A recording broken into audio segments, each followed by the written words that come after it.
ସମସ୍ତଙ୍କୁ ମୋର୍ ଜୁହାର। ଆଜି ଶୁନ୍ମା ବୁଢ଼ା ବଲଦର କଥା, ଯେନ୍ଟା କି ଆମେ କାମ କବାର୍ ଖାଉଛୁଁ ଆଉ ବୁଢ଼ା ହେଇଗଲେ ଯେନ୍ ବିକି ଦେଉଛୁଁ ସେମାନେ ଯେନ୍ ଗୁଲଗୁଲା ହେଉଛନ୍ ସେ ଉପରେ ଆଜିର କବିତାଟେ ଅଛେ। ତ ଚାଲୁନ୍ ଶୁନ୍ମା। କାମ ଖାଇଲ କବାର୍ ଖାଇଲ ଶକତ ସରଲା ମୋର୍, କାମ ଖାଇଲ କବାର୍ ଖାଇଲ ଶକତ ସରଲା ମୋର୍, ବଞ୍ଜିଆକେ ଡାକି ବିକି ଦେଉଛ ଯେ କଂସେଇ ଖାନାଟା ଘର।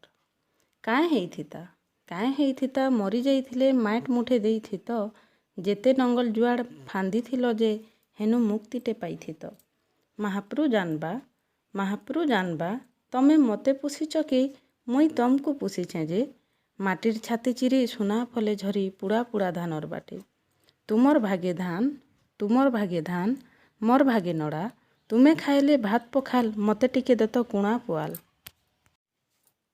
ତମର ଛାତ ଘର ହେଇଥିଲେ ମତେ କେନ୍ ତରାକେ ଟିକେ କରି ଦେଇଥିତ ଫଟା ଗୁହାଲ। ଜାନୁଛେଁ ଇଟା ଯାନ୍ତ୍ରିକ ଯୁଗ ଯେ ଆମର୍ ହେତ୍କି ନାଇଁନ କାମ, କାଁ ଭାଁ ଏବେ ରହି ଯାଇଛୁଁ ଗାଁ ଗହଲିଥି ଯେ ଆମର୍ ବୁଡ଼ି ଯିବା ଉପରେ ନା। ଫେର୍ ବୁଢ଼ା ବଲଦ କହୁଛେ, ଶୁନୁଛେଁ ସହରୀ ଠାଟ ସହରୀ ବାଟକେ ଆମେ ସୁନ୍ଦର ନାଇଁ ଦିଶବାର।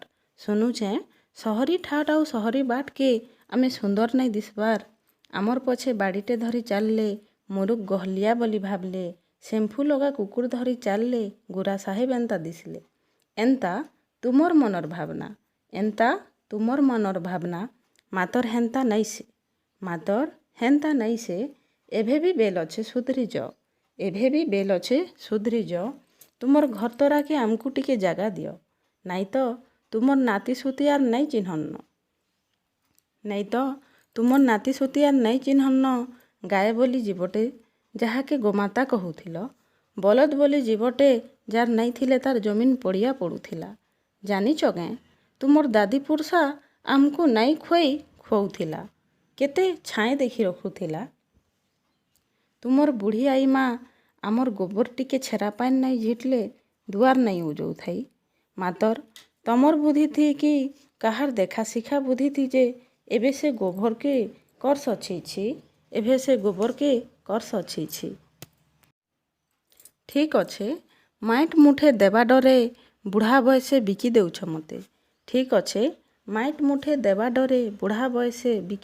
ମତେ। ତମର ଗୁହାଲୁ ଯାଉଛେଁ ବାହାରି, ତମକୁ ସୋର କରି ମୋର ଆଖିରୁ ଲହୁ ଯାଉଛି ଝରି। ସୋର ରଖିଥା ମାନେ ଭାଇ, ଇ ବୁଢ଼ା ବଲଦର କଥା, ବୟସ ଆର ଶକତ ସବୁଦିନ ନାଇଁ ଥାଏ, ଦିନେ ତୋର ବି ଯିବା ସରି। ମୋର ଏନ୍ତା